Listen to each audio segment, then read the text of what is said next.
G'day mate, welcome back to the channel. I'm FPL Root and welcome back to another FPL video. So in today's video, we're going to go through the best possible free hit draft for double game week 37. So even if you're not paying your free hit, this is a video you should be watching because I will be talking about the best players specifically for this double game week.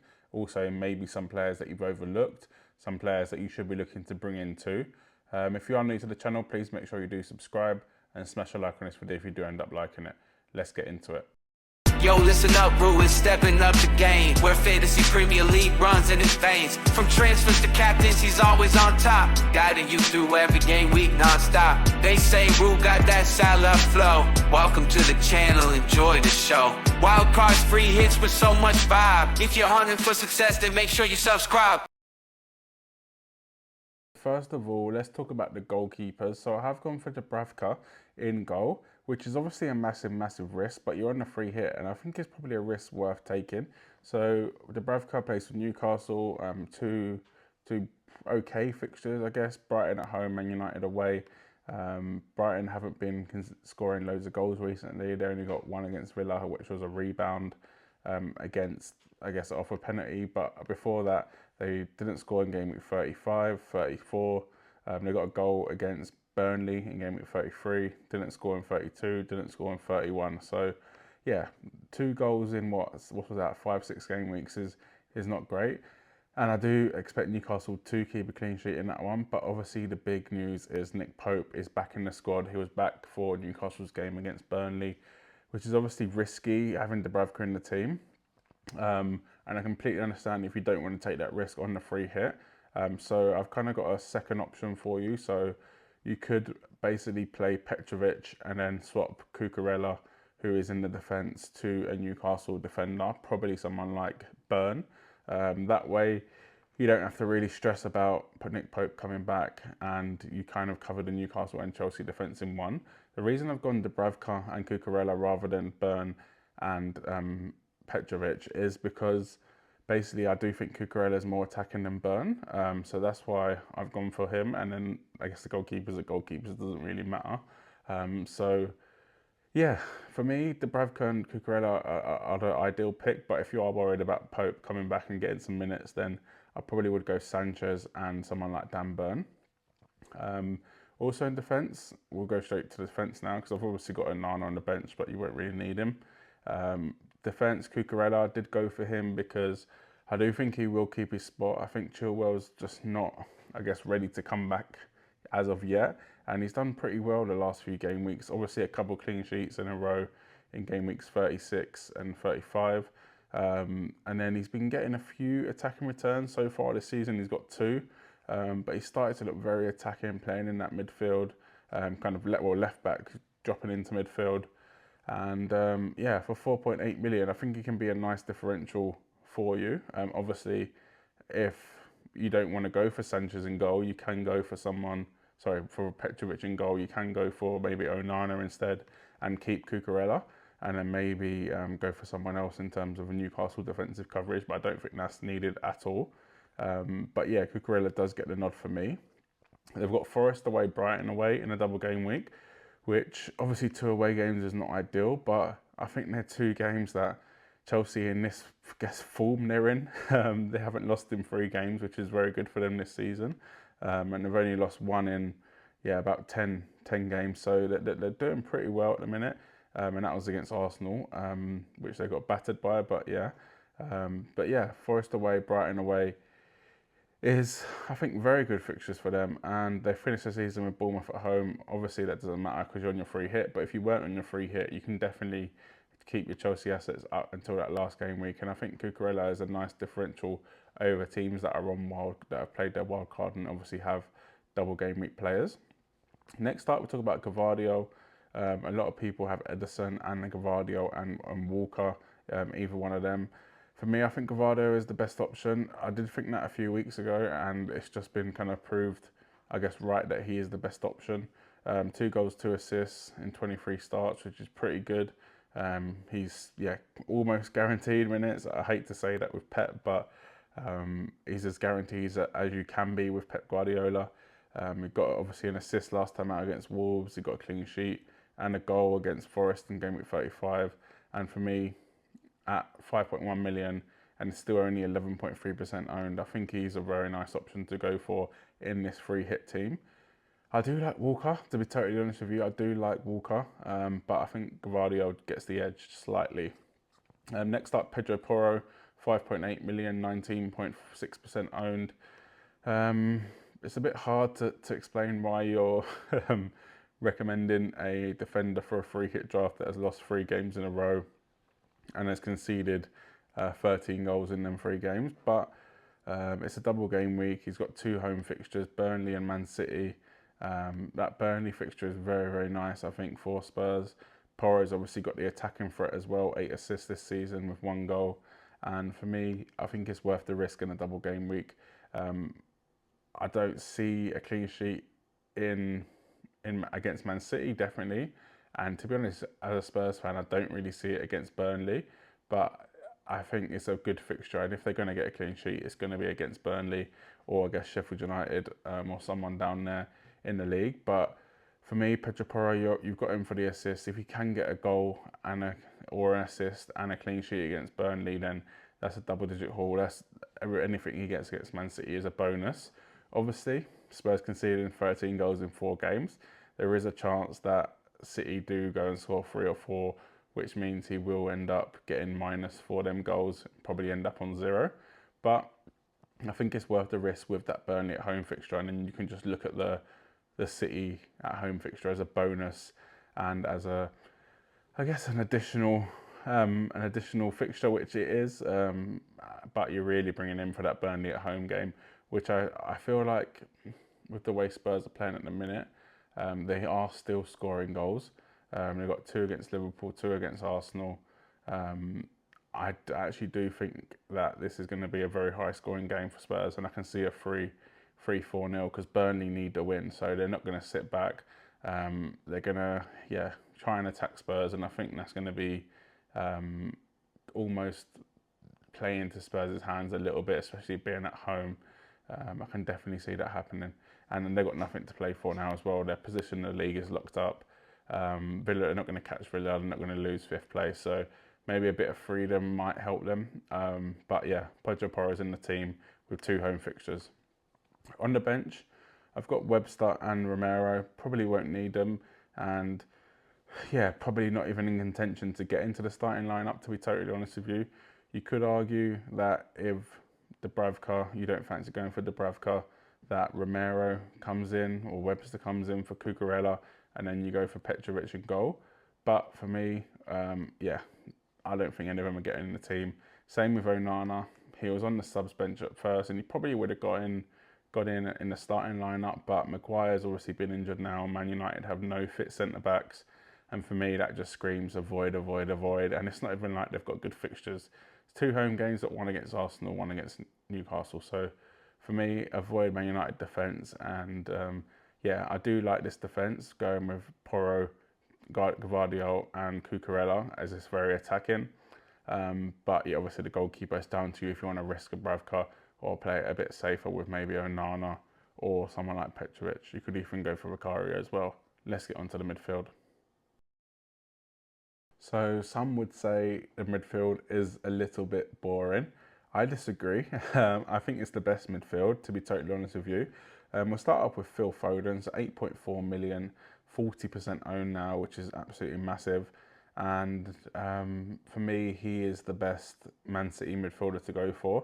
There's been a lot of talk about going for someone like De Bruyne, Foden and Haaland. I just don't see the benefit in that, considering they got 2 away games. They're fighting for the league, and I feel like City, I know they've just beaten Wolves 5-1, but I feel like City do pull off these 1-0 wins towards the end of the season when they're fighting for the league.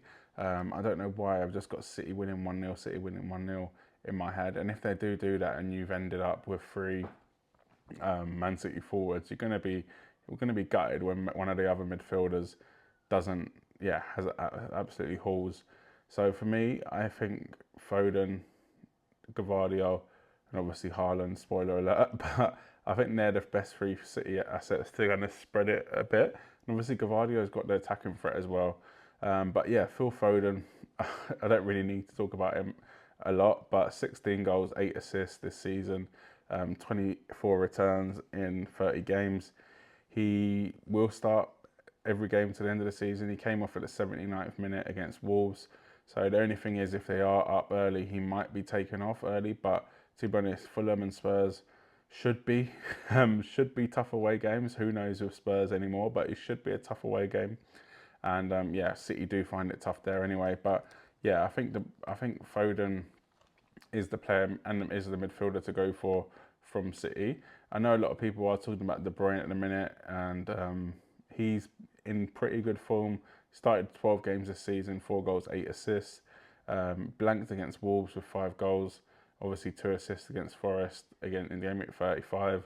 A goal against Brighton in game week 34. So for me, with De Bruyne, the games that I think you expect him to do well in. So Luton at home, he blanked, played 80 minutes.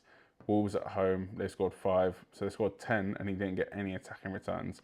And I think you do run that risk with De Bruyne. Yeah, like De Bruyne is a baller, don't get me wrong, and he does get assists, he does get goals. I just think you run the risk of him being the assist before the assist. Whereas Foden, I think you're getting a goal, getting an assist.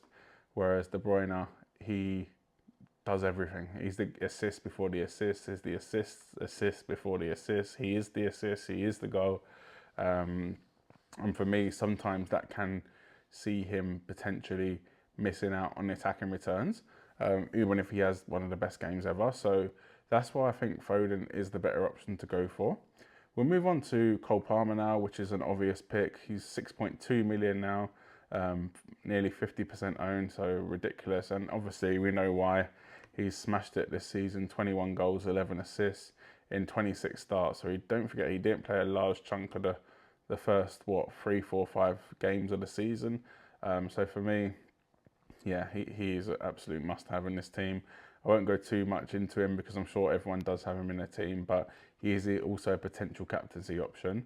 The fixtures, like I said, for Chelsea are 2 away games, but I think Forest and Brighton both concede goals, and Palmer on pens. Yeah, I think that's a no-brainer, and yeah, I'll stop talking because Palmer obviously doesn't need a lot of convincing. A player that might need a bit of convincing is Bruno Fernandes. He's now 8.5 million, 17.6% owned, so he is flagged at the minute. This is being filmed before Manchester United's game against Crystal Palace away in game week 36. To be honest, I think he will play that game, but even if he doesn't, I think he'll be back for game week 37. And I guess you could argue that it is a very tough Arsenal and Newcastle double game week for Man United, but they're both at home. And I think Fernandes' form recently has been very, very good. And he was unlucky not to get a return in that Burnley at home game in game week 35, where he did end up on 2 bonus points, which just goes to show how good he was. But this season, 10 goals, 8 assists, not the best, but most of that has come in the last 10 game weeks. He's blanked once since, well, apart from the Burnley game, well, he didn't really blank, he got a bonus points, but I guess the 2-pointer he hasn't got since game week 30, and that was the first time since game week 25. So you could argue in 10 game weeks he's had two blanks, and one of them he got a bonus points in. So yeah, for me, he's in the team. I know a lot of people are maybe going for that De Bruyne pick, maybe going for someone else in that role, maybe going for double Spurs with Richarlison. For me, I think Fernandes at home on penalties, Man United with no defence, they have to probably attack, or they have to obviously stay solid as a unit. But for me, Bruno Fernandes doesn't miss a game, plays 90 minutes on pens, 2 home games. I think it's a no-brainer, to be totally honest with you, even if he does miss game week 36. But I can understand why people, I guess, might be going for a bit of a differential in Richarlison, but I think Bruno Fernandes is a differential in himself, to be totally honest with you. And being on pens and guaranteed to start when he is obviously fit, yeah, I just can't see a better option than him for that kind of 5th midfield spot, which is what it would be in this free hit draft for me. Anthony Gordon up next. Again, another player that it's hard. It's a bit hard with him because I feel like he's getting disrespected a lot, and his away form's getting talked about a lot. He did get an assist against Burnley, and when Callum Wilson and Isak came off, he played through the middle, and he probably would have been on penalties if it did come off. But he is 6.3 million, which is still a ridiculous price, bargain. 22.4% owned. He's got Man United away, Brighton at home before that in a double game week. So there is a home fixture in there against a team that does concede quite a lot of goals. And we know Brighton are known for getting thrashed 4-5-0 many times in the season. I know they're a good playing football side, and to be honest, this poor run of form is unlike them. They've been very good the last 2-3 seasons, even from under Potter.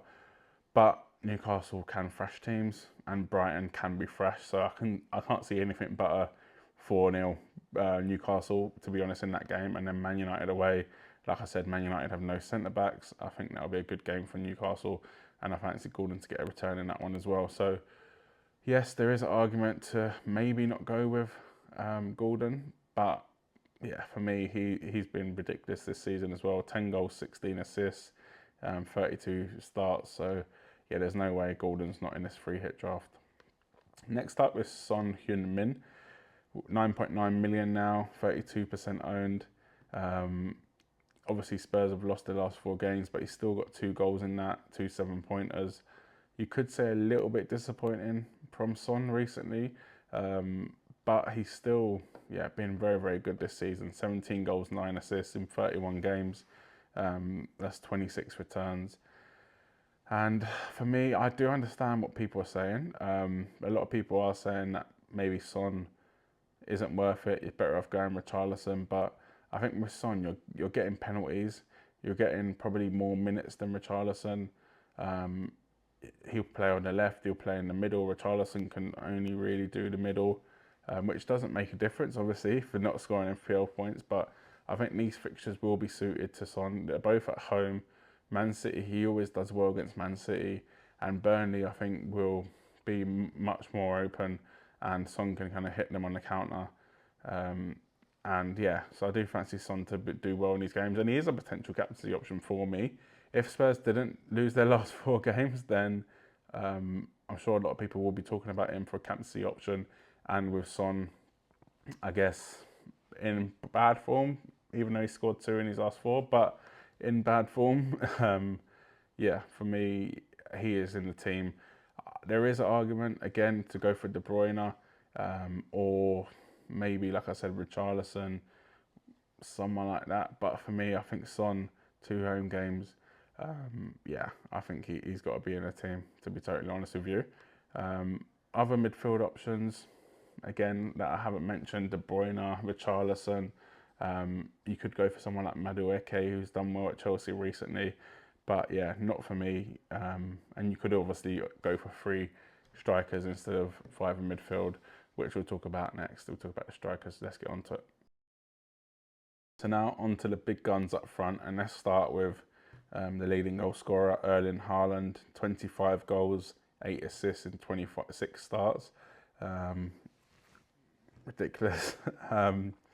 Just scored 4 against Wolves. I'm sure a lot of people did have him captain. He was the best captaincy option, obviously, this game week. And yeah, it didn't really mean much, I guess, for rank. But people that didn't have him, it's absolutely devastating. But yeah, 2 away games now, which is a completely different story for Haaland.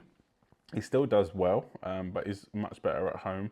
And it's 2, for me, I think, Fulham is probably a tougher away game because I guess I feel like they're more defensively solid than Spurs, but Spurs have known to be very good against City when Spurs have been at home. Even earlier on in the season at the Etihad, they've done pretty well. Played them in the FA Cup at home. That was the first goal Man City had ever scored at the Tottenham Hotspur Stadium. So, and then won 1-0 that game. So it wasn't like it was a 4-5-0. So I think it will be tough for Haaland this double game week, but we know he can get a goal out of anything. We know he's a penalty taker. We know he's gets on, like I said, headers, volleys, left foot, right foot. He's a machine, and he's 14.2 million now after he did drop to about 13.9 when he was out injured. 67.5% owned. So there's still some people out there that don't own him. yeah, I don't know what else to say about Haaland, to be honest. I think he's the best captaincy option. I know 2 away games is not the best, but yeah, City are just scoring loads of goals at the minute. 5 against Wolves, 2 against Forest, 4 against Brighton, 5 against Luton, 4 against Palace, 4 against Villa. And for me, yeah, I think Haaland has to be in the team and has to be captain, to be totally honest with you. Isak up next, 8.4 million, 39.6% owned. So another goal and assist for him in game week 36. He's now up to 20 goals for the season and 2 assists in 24 starts, which is ridiculous. Considering how many games he actually started, 20 goals is ridiculous. And another thing to note with Isak is you see like starts in I guess the data and the stats. You see starts, yeah, and you compare the goals. Okay, 20 goals, 24 starts is great, but you don't see when he came off in the games he started because they've got Callum Wilson there. He comes off. Say let's start from the beginning of the season. Just a few examples: 67 minutes, 65 minutes, 71 minutes, 73 minutes, 85 minutes. 63 minutes, 52 minutes, 42 minutes, which obviously when he went off injured. And then the last game, 76 minutes. And that was when Callum Wilson started as well. So he has been coming off early. A lot of them games were when Wilson was coming on.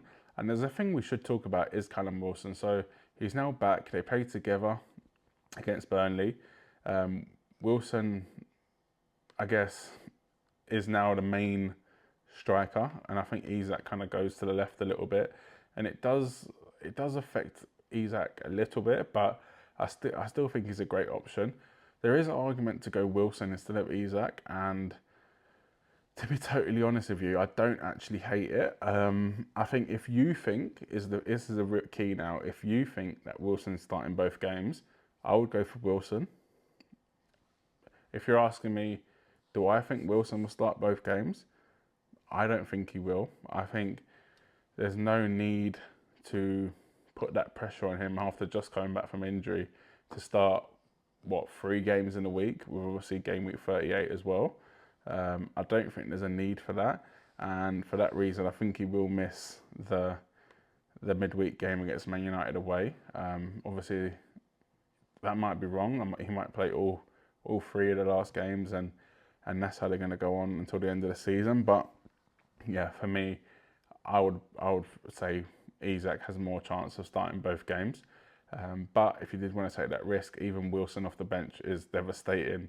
A lot of people went Isak over Wilson last year, and Wilson was the one that absolutely smashed it. And it was, I think, game week 37 as well. So yeah, I don't hate the Wilson shout. And if you are chasing, it could be a very nice differential to go for.